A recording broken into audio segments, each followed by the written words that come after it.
Assalamualaikum warahmatullahi wabarakatuh. Alhamdulillahirabbil alamin wassalatu wassalamu ala asrofil anbiya'i wal mursalin wa ala alihi wa sahbihi ajmain amma ba'du. Untuk perkuliahan komunikasi farmasi, uh, ini pertemuan yang ketiga ya. Pertemuan yang ketiga kita akan membahas tentang komunikasi interpersonal ya. Komunikasi interpersonal ini dalam komunikasi farmasi itu menjadi hal yang ya cukup cukup apa namanya ya cukup penting gitu ya, cukup penting, cukup fatal ketika kita sebagai seorang farmasi, jika kita tidak mampu untuk melakukan komunikasi interpersonal ini, uh, dampaknya juga kurang bagus gitu ya. Nanti kita akan dalami apa sih komunikasi interpersonal ini, seberapa penting, dan kenapa sih kita harus mampu untuk melakukan komunikasi interpersonal.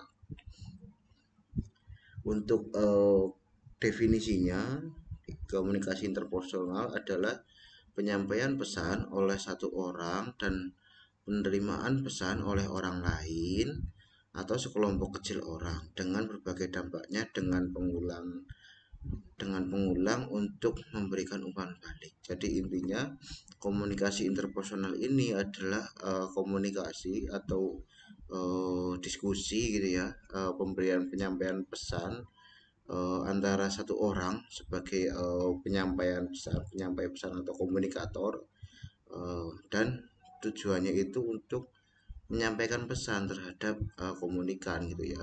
Nah, lingkup orangnya itu misalkan satu orang dengan orang lain atau beberapa kelompok dalam jumlah yang kecil jumlah orangnya gitu.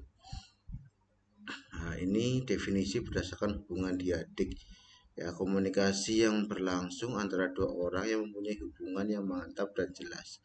Jadi di sini komunikasi interpersonal ini sebuah komunikasi, misalkan kita sebagai seorang apa namanya farmasis gitu ya, TTK atau apoteker gitu ya, kita berkomunikasi dengan misalkan pasien, dengan dokter, dengan tenaga medis yang lain gitu, seperti perawat, bidan dan lain-lain gitu.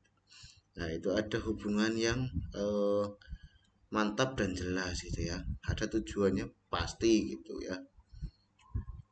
Ini definisi berdasarkan hubungan diadik. Nah, komunikasi interpersonal itu sifatnya itu spontanitas. Jadi misalkan kita bertemu dengan seseorang, atau misalkan kita berada di tempat kerja, misalkan apotek. Nah, ketika ada orang yang datang dengan pasien yang datang dengan keluhan atau kita melakukan sebuah medikasi, itu sifatnya kan spontanitas, tidak ada perencanaan begitu ya. Terus tidak mempunyai tujuan yang ditetapkan terlebih dahulu. Jadi ya misalkan kita nggak apa namanya ya, kalau misalkan kita melakukan pelayanan kefarmasian di apotek, ada orang yang sebuah medikasi mau membeli obat batuk misalkan.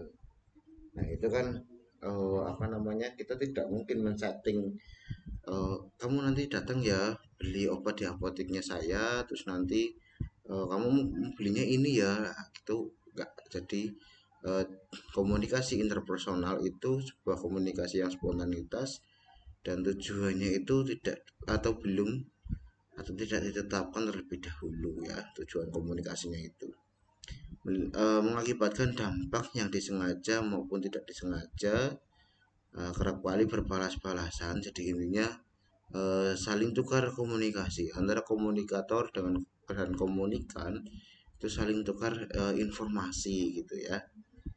Ya karena misalkan seorang farmasi, TTK atau apoteker gitu ya, berkomunikasi dengan dokter gitu ya. Jadi eh, apotekernya memberikan sebuah gagasan atau pemikiran gitu tentang terapi, terus dokter juga memberikan kalau menurut saya seperti ini loh gitu. Nah, itu komunikasinya bersifat balas-balasan ya. Nah, terus mensyaratkan hubungan paling sedikit dua orang dengan hubungan berbalas-balas dan bervariasi. Ada kepengaruhan, kebebasan, dan keterbukaan akan mempengaruhi berbagai variasi pesan, baik verbal maupun non verbal ya. Jadi ya kalau misalkan kita berbicara sendiri ya komunikasi sendiri gitu ya, bukan komunikasi interpersonal gitu ya. Harus membuahkan hasil. Jadi harapannya tetap ketika kita menyampaikan sebuah komunikasi atau pesan, kita sebagai komunikator harapan pastinya ya pesan kita tersampaikan gitu. Apa yang ingin kita bicarakan bisa diterima, bisa dimengerti gitu ya. Gagasan kita bisa diterima, bisa dimengerti gitu ya. Ini harus membuahkan hasil. Menggunakan lambang-lambang yang bermakna gitu ya.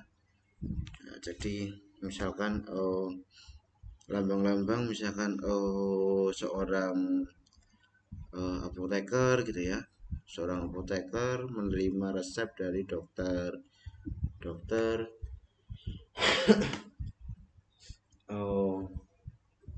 menuliskan dalam resep sebelum makan gitu ya. Nah, itu seorang apoteker akan menuliskan etiket gitu ya, atau TTK akan menuliskan etiket sesuai dengan anjuran dokter.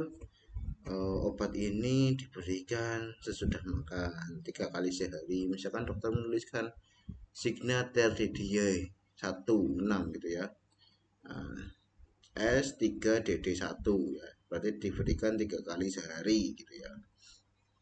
Nah, 3 kali sehari itu kan dari simbol itu, simbol komunikasi itu nanti dituliskan di etiket 3 kali sehari gitu ya, di etiket itu 3 kali 1. Nah, itu merupakan simbol atau lambang-lambang yang bermakna, ada maknanya gitu ya. Nah, faktor-faktor pembentukan komunikasi ya.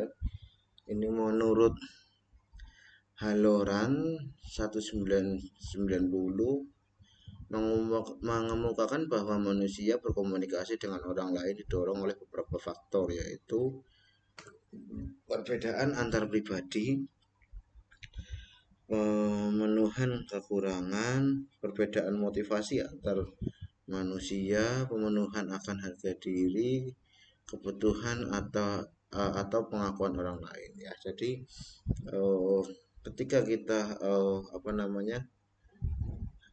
melakukan komunikasi atau melakukan diskusi gitu ya, interpersonal, eh, harapan kita ya ketika kita memiliki gagasan yang lain, gagasan pribadi gitu ya, ya kita kemukakan gitu ya. Oh, menurut saya kok lebih rasional untuk pemberian obat terapi ini menggunakan obat A gitu ya, kita kemukakan seperti itu. Nah, pemenuhan kekurangan ya ini kayaknya kok kurang rasional ya pemberian obat ini gitu. Harapannya nanti menjadi lebih rasional lagi gitu, lebih tepat lagi gitu ya.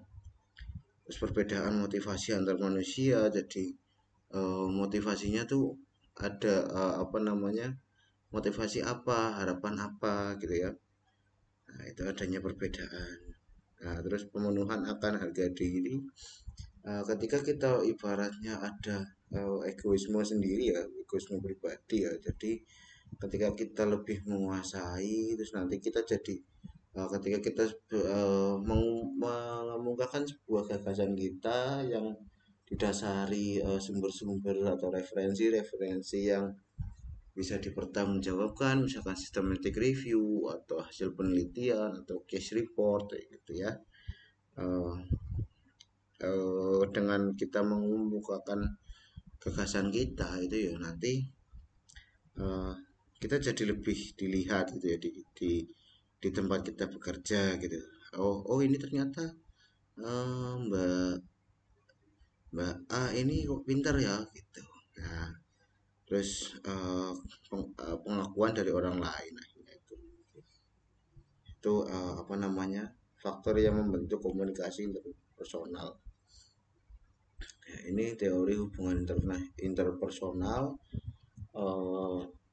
menurut teori self disclosure ya, jendela jauh hari tentang bidang pengenalan diri dan orang lain ya. Jadi pengenalan diri ini dianggapnya sebuah jendela di mana ketika kita sendiri tahu, saya tahu, dan orang lain tahu, itu berarti ini sifatnya jendela terbuka gitu ya. Kita juga maksudnya kita tidak ketinggalan tentang ilmu pengetahuan yang terbaru gitu ya, karena di bidang farmasi ya, di bidang farmasi itu oh, upgrade ilmunya itu cepat gitu ya. Contohnya pada saat saya pada saat Bapak pada saat itu melakukan perkuliahan ya untuk terapi hipertensi, itu aja ada yang dari JNE 7 terus JNE 8 gitu ya. Nah, itu ada perkembangannya gitu ya. Nah, terus kita juga harus terbuka. Misalkan lagi contoh untuk sebagai contoh penyakit COVID gitu ya, virus COVID gitu ya. Virus COVID itu dengan terapi seperti ini dulu sembuh gitu ya. Nah, sekarang hanya dengan terapi seperti ini saja alhamdulillah sudah sembuh gitu ya. Karena ada mutasi-mutasi virusnya itu, jadi ternyata terapinya pun berbeda ya. Karakteristik eh, gejala penyakit yang dirasakan oleh pasien itu juga berbeda gitu. Kalau sekarang misalkan virus COVID yang kemarin-kemarin lagi booming itu, virus COVID-nya itu kan eh, varian beta ya, varian delta itu kan lebih lebih cepat menyerang, tetapi eh, tidak lebih berbahaya, kabar-kabarnya seperti itu ya. Itu ini adalah sebuah apa namanya ya, upgrade ilmu ya. Jadi ketika seorang farmasi itu baru bekerja atau fresh graduate, itu biasanya ilmunya baru-baru gitu ya, baru upgrade ya. Maksudnya kita masih hangat lah ilmunya tentang misalkan Permenkes gitu ya, tentang Permenkes, tentang sumber acuan-acuan itu masih baru. Tapi ketika kita semakin lama gitu ya, skillnya kita semakin bertambah. Terkadang karena kita sudah ada di zona nyaman, karena sudah ada beberapa beban kerja gitu ya, maka kita agak kurang untuk mengupgrade ilmu kita ya. Jadi di sini ada pada jendela pertama ini terbuka gitu ya, terbuka. Jadi ketika informasi orang lain tahu atau mengetahui sebuah informasi terbaru, ya kita harus tahu gitu. Ini idealnya ya. Nah, ketika orang lain tahu kok kita nggak tahu, berarti kita ini kurang upgrade skill gitu ya, kurang upgrade pengetahuan. Nah, ketika orang orang lain tidak tahu dan hanya saya yang tahu gitu ya, berarti ini karakter orangnya itu bisa dikatakan tersembunyi ya. Intinya saya itu nggak mau orang lain tahu gitu ya, tertutup lah, karakternya itu tertutup. Nah, apa misalkan egois gitu ya, egois, ada upgrade ilmu terbaru gitu ya. Tapi kita tahu dan kita nggak mau share sama teman-teman profesi gitu ya. Oh, ini ternyata obat ini sekarang udah ditarik loh dari peredaran gitu. Kita diem aja gitu, kita cuma tahu, udah diem gitu. Nah, ini sifatnya pada jendela yang ketiga ya. Nah, untuk yang jendela keempat ini tidak dikenal ya. Jadi ketika orang lain tidak tahu dan kita tidak tahu, itu berarti informasinya tidak dikenal gitu ya. Itu teori tentang jendela jauh hari.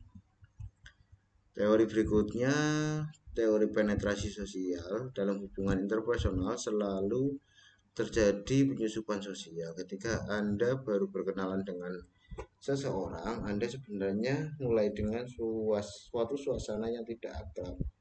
Namun setelah proses hubungan mulai berubah menjadi lebih akrab. Contohnya ketika kita baru bekerja ya di rumah sakit contohnya, ya kita kayak bingung gitu loh, kita mau bertanya kepada siapa kita agak sungkan, kita ibaratnya mau berkomunikasi dengan dokter kita agak takut gitu ya, wah ini gimana ya dokter ini, apakah ketika saya tanya itu lagi sibuk enggak ya, apa nanti malah marah enggak ya gitu ya. Nah, setelah kita lama di situ kita sudah eh, memahami karakteristik dokternya yang ada di situ, karakteristik teman-teman kerja kita, ya kita nanti lebih akrab sendiri dengan suasana yang ada di tempat kerja kita gitu, misalkan itu contohnya gitu ya. Jadi sebuah hubungan memang awal terjalin itu suasananya itu suasana yang tidak akrab, tapi tinggal bagaimana kita untuk memulai sebuah hubungan interpersonal sehingga keakraban itu bisa terjalin gitu ya. Dengan harapannya dengan kita semakin akrab, tentunya dengan tetap mengedepankan sopan santun, akhirnya ya kita mudah untuk melakukan hubungan interpersonal itu ya, melakukan komunikasi interpersonal. Kita mau bertanya sama dokter gimana gimana gimana ya, lebih akrab itu, lebih enak. Untuk hubungan interpersonal yang teori berikutnya ada teori perspektif pertukaran gitu ya. Teori ini mengatakan bahwa hubungan interpersonal bisa diteruskan dan dihentikan ya. Jadi di sini interpersonal itu contohnya pada pasien di apotek gitu ya. Nah, ketika pasien datang ke apotek cocok gitu ya, mendapatkan pelayanan yang bagus, terus intinya dia merasa nyaman di situ, harganya murah, terus pilihan obatnya lengkap gitu. Nah itu terapi interpersonal bisa dilanjutkan gitu. Oh saya kalau misalkan amit-amit sih, tapi kalau saya sakit lagi saya mau ke sana aja lah, sana apoteknya enak nih, farmasinya ramah-ramah, petugasnya ramah, obatnya murah, dan lain-lain. Itu pertimbangannya ya. Hal ini disebabkan karena dalam perkembangan hubungan interpersonal setiap orang mempunyai pengalaman tertentu ya. Ini yang tadi Bapak sampaikan, eh, dari awal sebuah terjalinnya hubungan interpersonal ya, di situ ada pengalaman gitu ya, terus ada faktor-faktor motivasi yang di situ untuk nantinya itu mau diteruskan kembali nggak hubungan interpersonalnya itu gitu ya. Kalau misalkan seorang pasien datang ke situ, terus Mbak maaf saya eh, mau mencari obat kataflam gitu ya, langsung dijawab oleh petugasnya atau TTK-nya gitu ya, atau sama kita langsung dijawab, oh enggak ada Mbak, kosong. Ya udah, kalau misalkan udah seperti itu biasanya ya udah gitu ya lah, kok nggak ramah ya, kok di situ nggak lengkap ya, itu sebagai faktor-faktor motivasi yang nantinya sebagai pertimbangan apakah menurut teori perspektif pertukaran ini, apakah nanti hubungan interpersonal ini berlanjut atau dihentikan. Untuk tahapan-tahapan komunikasi interpersonal yaitu proses perkenalan ya, dari awal kita memperkenalkan diri, contohnya ketika ada pasien dengan keluhan dengan keluhan sakit kepala ini ya, sakit kepala ya. Jadi kita nanti fase pertama itu fase kontak yang permulaannya ditandai oleh usaha kedua belah pihak menangkap informasi dari reaksi lawannya gitu ya. Jadi kita lihat dulu, kita memperkenalkan diri, selamat pagi Pak, saya Rizky Asmi, saya berperan atau bertugas di sini sebagai seorang tenaga teknis kefarmasian gitu, atau sebagai seorang apoteker penanggung jawab di sini. Apakah ada yang bisa saya bantu gitu ya, kita memperkenalkan diri dan menawarkan sebuah bantuan, itu sebuah fase awal gitu ya. Untuk itu sebuah fase awal yang penting untuk memulai komunikasi interpersonal ya. Jadi yang kedua, masing-masing pihak berusaha menggali secepatnya identitas, sikap, dan nilai pihak orang lain. Misalkan pasien yang tadi sudah terlihat tangguh, ini kok kayaknya orang agak pusing ya. Nah, kita gali di situ. Misalkan, Mbak, minta ini yo, minta sanmol lah. Kebetulan sanmolnya habis gitu ya. Ya kita jangan langsung bilang, oh sanmolnya habis Pak, paling besok adanya. Nah itu kita jangan gitu. Jadi yang namanya sakit kepala kita gali dulu. Apakah sakit kepalanya itu karena banyak pikiran, apakah sakit kepalanya karena migrain, apakah sakit kepalanya karena dia setelah konsumsi durian atau apa namanya sate kambing gitu ya. Kita gali dulu di situ. Misalkan sakit kepala karena dia itu kurang tidur, sakit kepala karena dia setelah habis habis kerja, misalkan dia habis kerja untuk pasien COVID gitu ya, dia apa namanya harus menggunakan masker yang double-double gitu ya. Itu akhirnya di dalam tubuhnya dia merasa kekurangan oksigen kan juga bisa, karena itu bisa menyebabkan sakit kepala juga gitu ya. Jadi kita gali dulu si pasien ini sakit kepalanya karena apa. Jadi jangan jangan serta merta kita, oh sakit kepala ya bu, ini salmonnya habis, tapi kita ada ini, ada Alpara, ada ini itu ini ada Paramek, ada apa, kita tawarkan, tapi kita belum menggali gitu ya, belum menggali kondisi pasien yang sebenarnya gitu. Jadi proses tahapan komunikasi interpersonal setelah tadi kita memperkenalkan diri, kita gali dulu apakah keluhan yang diderita atau yang sedang dirasakan oleh seorang pasien gitu. Kalau misalkan kita berkomunikasi dengan pasien, ini contohnya seperti itu.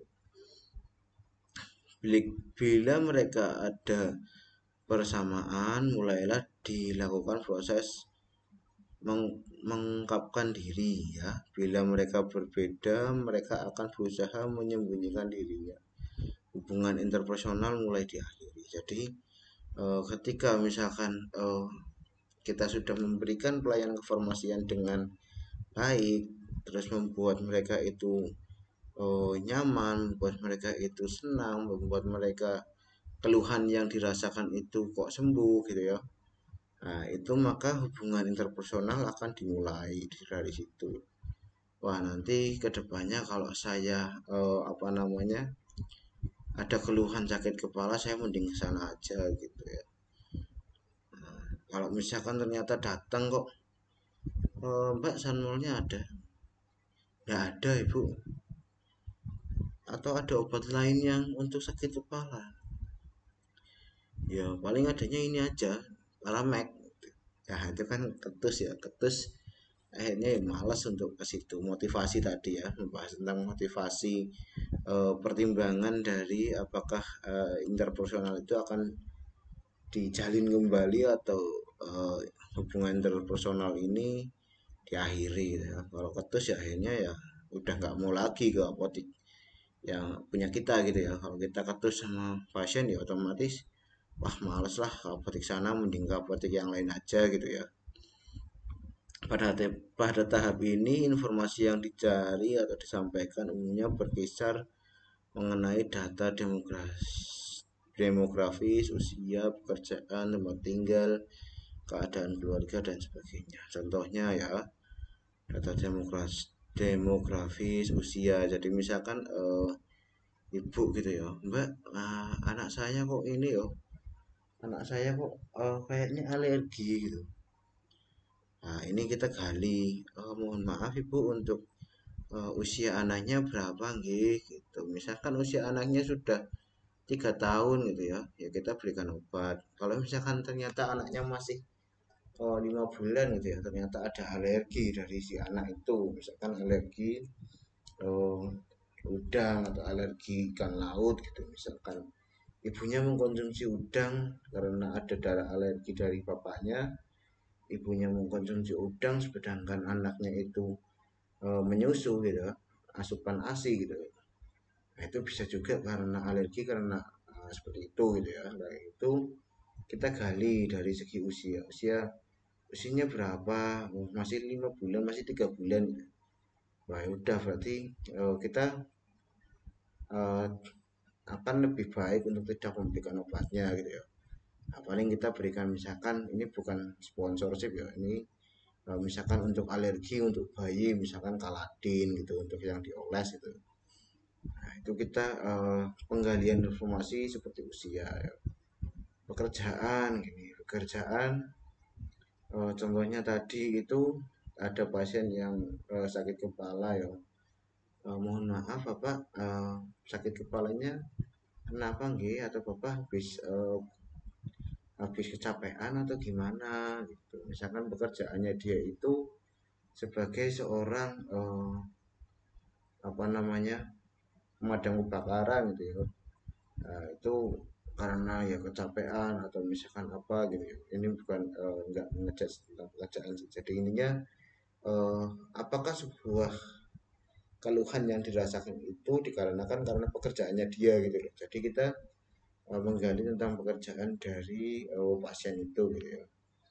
Tempat tinggal gitu ya, tempat tinggalnya di mana gitu. Terus keadaan keluarga, apakah keluarga misalkan eh, mohon maaf, misalkan buat saya kok bagian tengkuk ya, bagian tengkuk atau bagian belakang kepala kok rasa senut-senut pusing ya gitu. Apakah keluarga ada yang hipertensi gitu, kita gali. Jadi apakah di situ ada faktor keturunan gitu ya untuk hipertensi atau gimana, kita gali.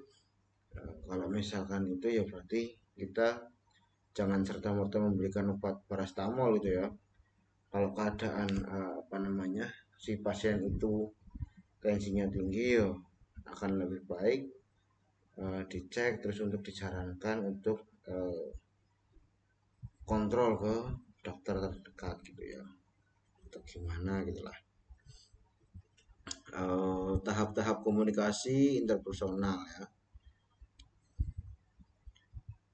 Yang pertama itu yang tadi, ini kan tadi proses perkenalan, terus peneguhan hubungan interpersonal ya.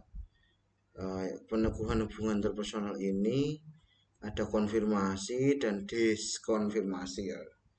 Konfirmasi itu pengakuan langsung, perasaan positif, respon minta keterangan, respon setuju, respon suportif.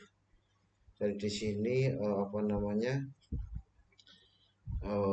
ketika hubungan interpersonal ini peneguhan ya, pada tahapan-tahapan berikutnya itu peneguhan ya, kita ketika kita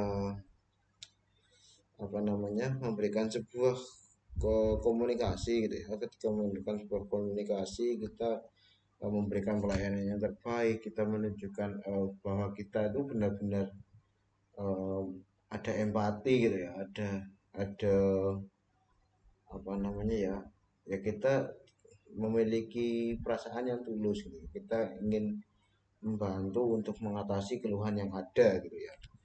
Nah, itu sebagai peneguhan gitu ya. Nah, untuk uh, diskonfirmasi itu respon sekilas ya, respon sekilas, respon impersonal, respon kosong, respon tidak relevan, respon interupsi, respon rancu, respon kontradiktif gitu ya.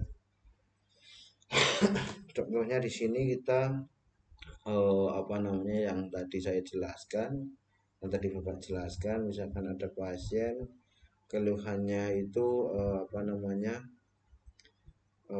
sakit kepala gitu ya, sakit kepala, terus kita pasien meminta untuk obat Sanmol gitu misalkan. Nah, dari obat-obatan itu kita nggak punya ternyata ya, kita udah tinggal bilang aja gitu, oh mohon maaf kosong. Nah itu komunikasi yang diskonfirmasi ya. Responnya itu kurang bagus kalau direspon seperti itu gitu ya. Terus respon yang apa namanya, respon yang tidak relevan gitu ya. Respon yang tidak relevan misalkan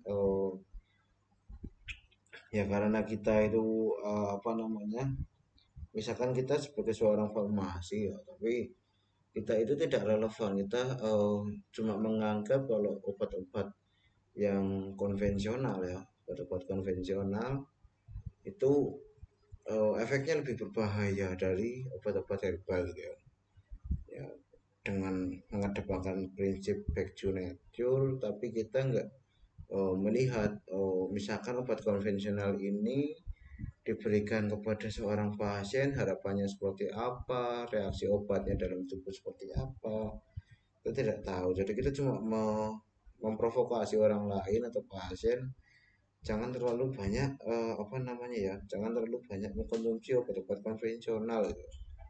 Ya, itu tidak relevan itu ya. Kita sebagai seorang farmasi juga kita oh, harus menjelaskan gitu ya, bahwa tidak semua obat konvensional itu efeknya merugikan, dan tidak semua obat-obat herbal itu aman gitu ya. Jadi ketika obat atau uh, obat tradisional gitu ya, obat konvensional atau tradisional ketika diberikan dalam dosis yang tepat, ya kalau obat ya bisa mengobati, kalau uh, obat tradisional atau jamu ya bisa membantu untuk menurunkan eh, misalkan membantu menurunkan tekanan darah, membantu mengurangi rasa sakit gitu ya.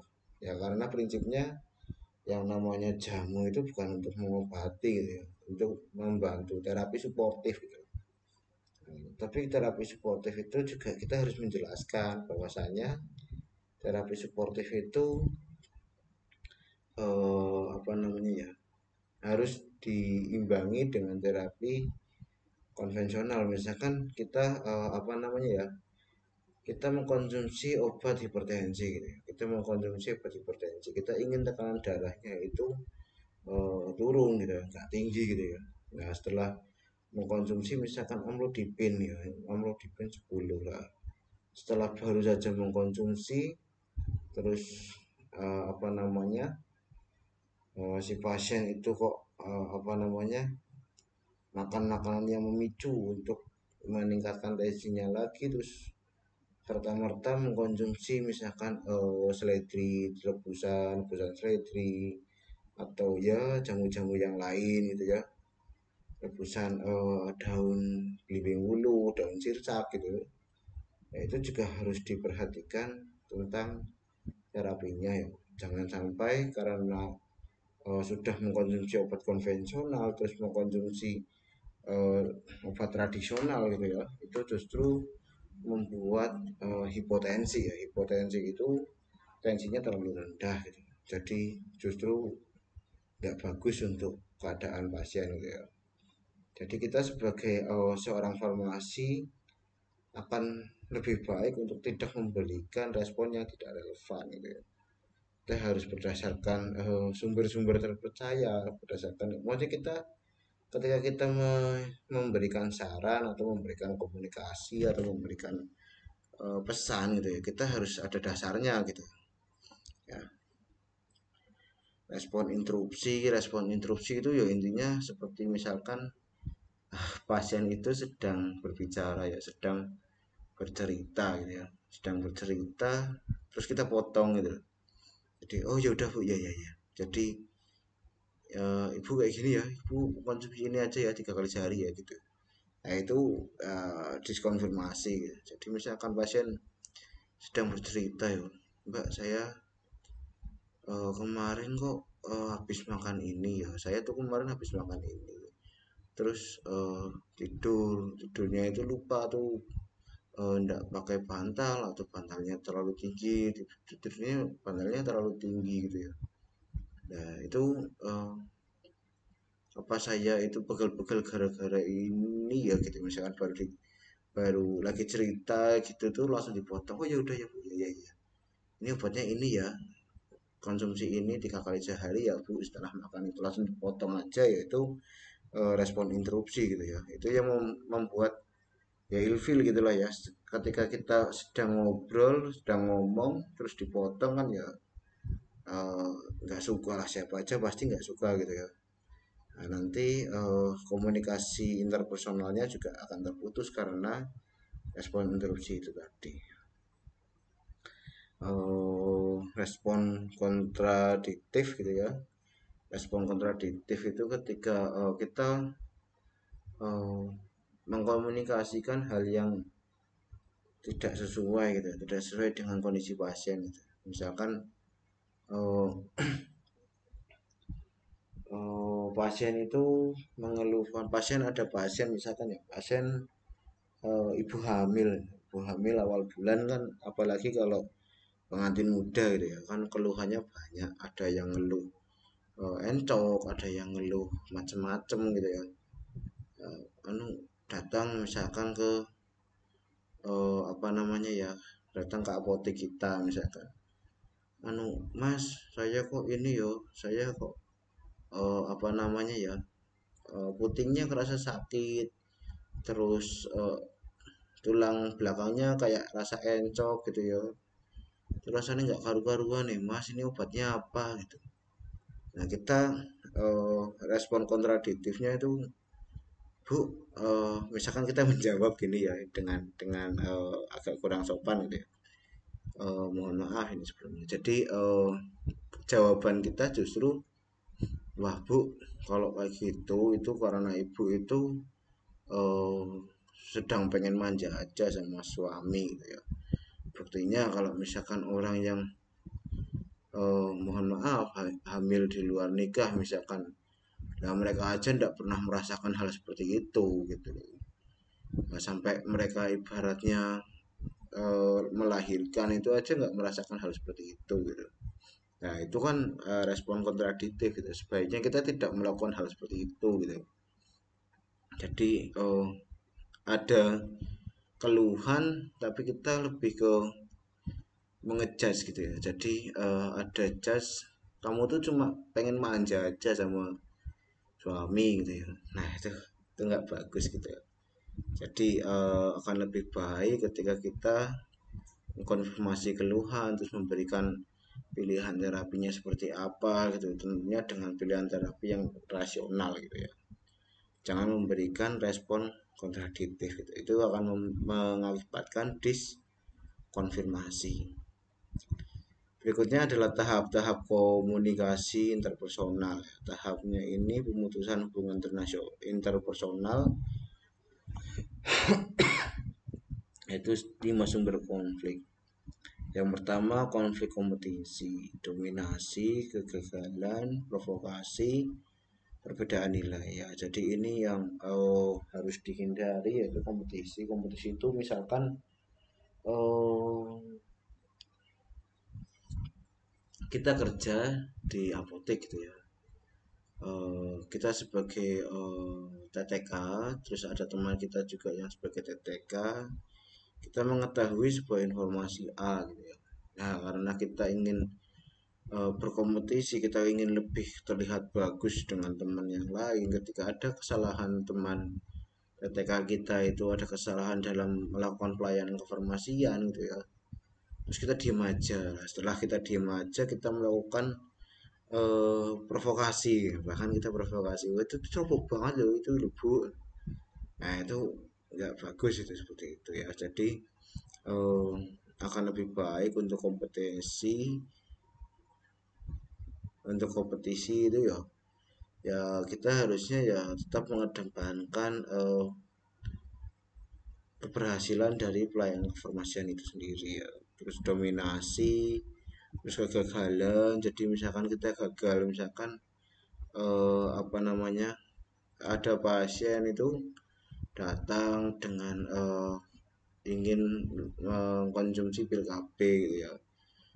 Kita nggak tahu gitu, ada TTK yang nggak tahu, atau teman kita nggak tahu gitu ya, nggak tahu tentang bagaimana cara pakai dari eh, pil KB itu. Jadi cuma asal memberikan aja, ini nanti dikonsumsinya sini sini sini sini sini gitu ya, betulnya muter lah tanpa ada menggali sebuah informasi mensnya itu sudah mens keberapa, berapa hari gitu.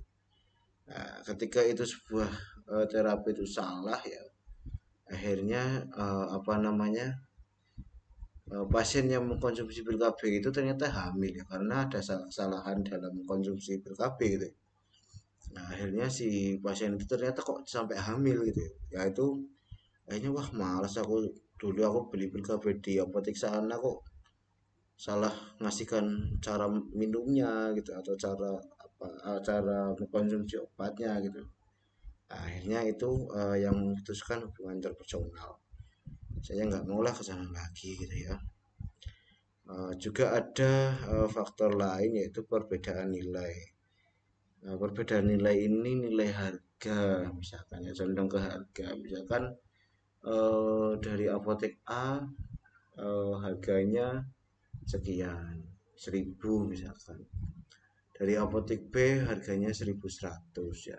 Nah, kita jual harga 900 gitu, atau 800 mungkin, dengan jarak yang lebih dekat dari rumah pasien, dengan harga yang lebih murah, itu otomatis pasien akan lebih memilih apotek kita gitu. Tapi kalau misalkan kita harga di apotek A, B itu 1.000 dan 1.100, kita jual itu harga 2.500 gitu ya. Bahkan harga eceran tertinggi misalkan obatnya itu harga 1.500 harga eceran tertinggi, tapi kita jual 2.500 ya. Ya lama kelamaan pasien kita juga bakalan tahu, wah ternyata di sana tuh mahal ya, obat ini aja kok saya cuma beli obat ini kok habis 100.000 ya, atau habis 200.000 ya gitu.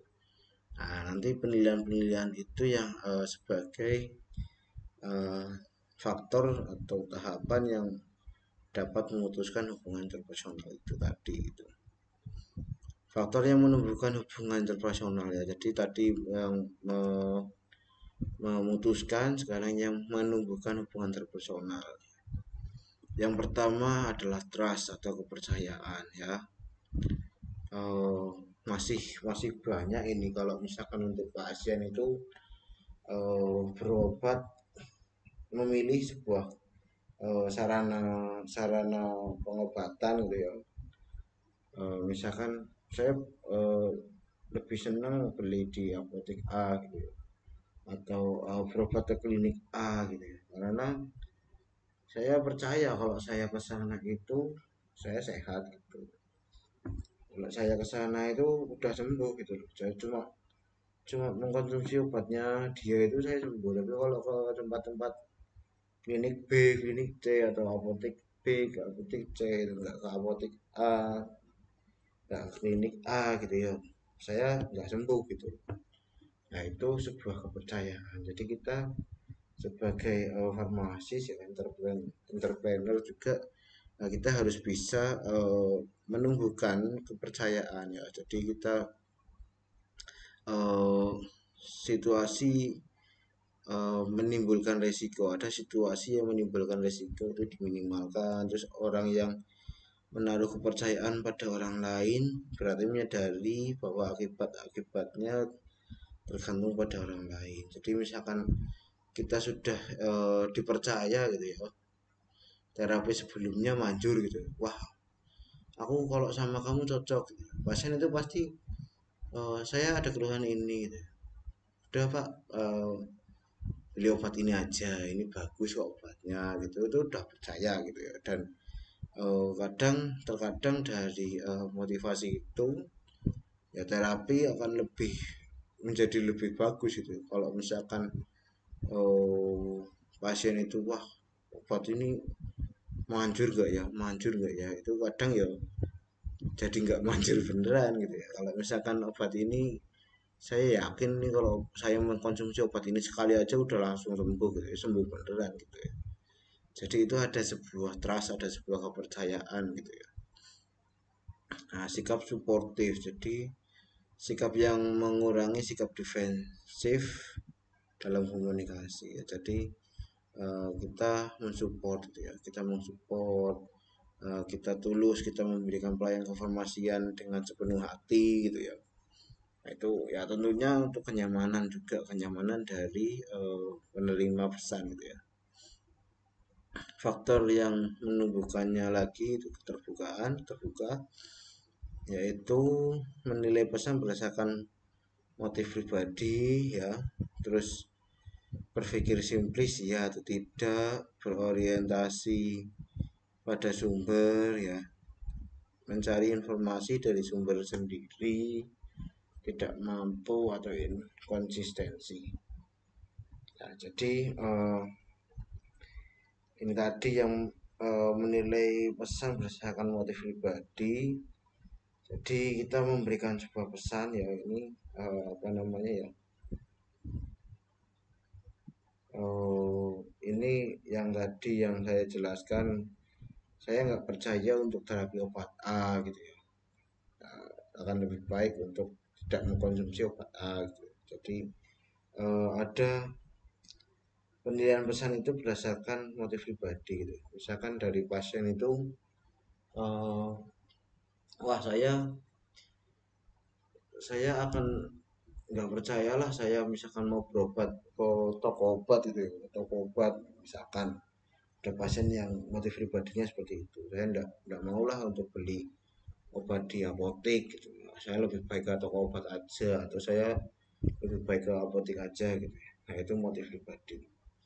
Nah, berpikir simplis ya atau tidak gitu ya, pikirnya ya atau tidak gitu aja.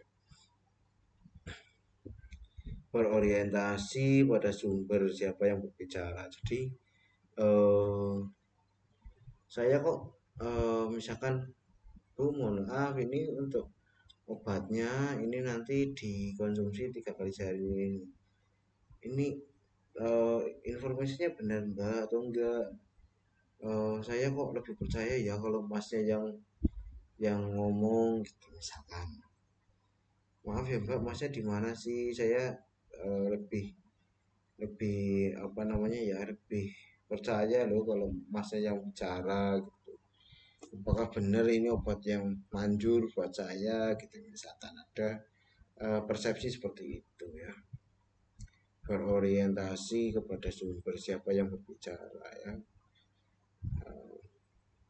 Berikutnya tidak mampu inkonsistensi itu berarti tidak konsisten gitu ya. Jadi terkadang apa namanya ya, terkadang baik terkadang buruk untuk pelayanan yang diberikan atau hubungan interpersonalnya itu kadang bagus kadang nggak karu-karuan, tergantung mood gitu misalkan itu inkonsistensi. Ya sekian dari Bapak untuk apa namanya, komunikasi interpersonal. Jadi di sini uh, menjadi sebuah hal yang penting ya untuk dipelajari, karena ya untuk intinya itu sebuah komunikasi interpersonal harus harus terjalin ya, harus terjalin, dan ya tujuan utamanya tetap satu, untuk ketika ada sebuah keluhan atau sebuah ketidaknormalan dalam tubuh manusia gitu, misalkan pasien sakit A gitu ya, kita tujuan utamanya kita mengobati dan meminimalkan efek samping yang tidak diinginkan gitu. Jadi tentang pharmaceutical care itu bisa diterapkan atau pemberian obat menjadi lebih rasional atau meminimalkan kesalahan dalam pemberian terapi atau medication error gitu ya. Itu tentunya untuk dapat menjalankan itu semua, komunikasi interpersonal ini menjadi sangat penting gitu. Dan sekian dari Bapak tentang perkuliahan komunikasi interpersonal ini. Billahi taufiq wal hidayah. Wassalamualaikum warahmatullahi wabarakatuh.